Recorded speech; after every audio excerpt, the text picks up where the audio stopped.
A nice way to add consistency is actually using the Instagram filters. To a lot of people that's a no-go zone because people think they're really ugly, but if you use them in the right way they can come through really nice. I'll add a bit of warmth, almost always, again, just to bring through that consistency, and then I'll drop the contrast here.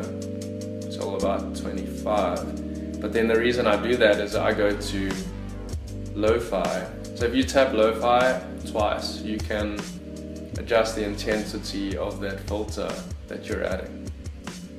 So let's bring it up to about 30, see the before and after, and you can see like it's a bit more dramatic and a bit more darker. So I use lo-fi as a consistent filter. And then lastly, just particularly for this photo, I want to maybe just up the saturation like by 2, see what that does. Always name the location. So I shot this photo at Mount Davidson. Push that to Foursquare. If you've got a Tumblr, link that through too.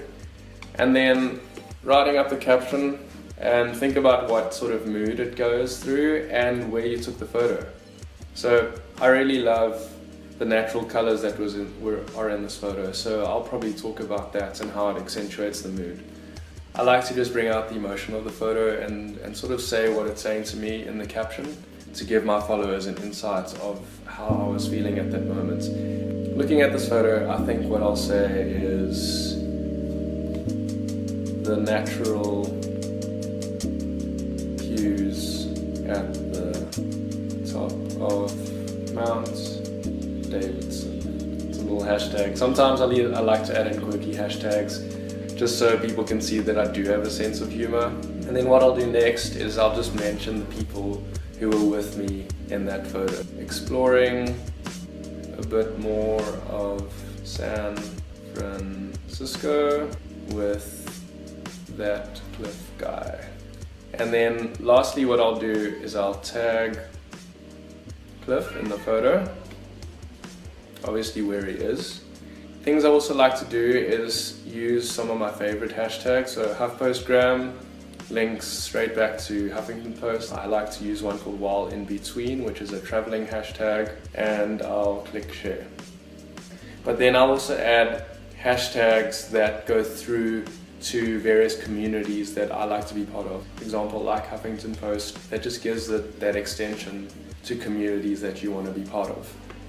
So what people usually do is they'll share their photo directly to Facebook and Twitter without thinking twice about it. With Twitter, it removes the image, it just posts a link when you share it. So if I were to traditionally do that, I could just say share.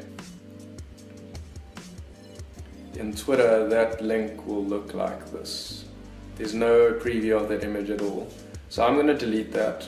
And what I'm going to actually do is copy the share URL, go back to Twitter, post a brand new tweet, select the photo that I just posted, and write a unique caption for Twitter because the Twitter audience likes to read their 160 characters. So I'll say exploring Mount Davidson and capturing the hues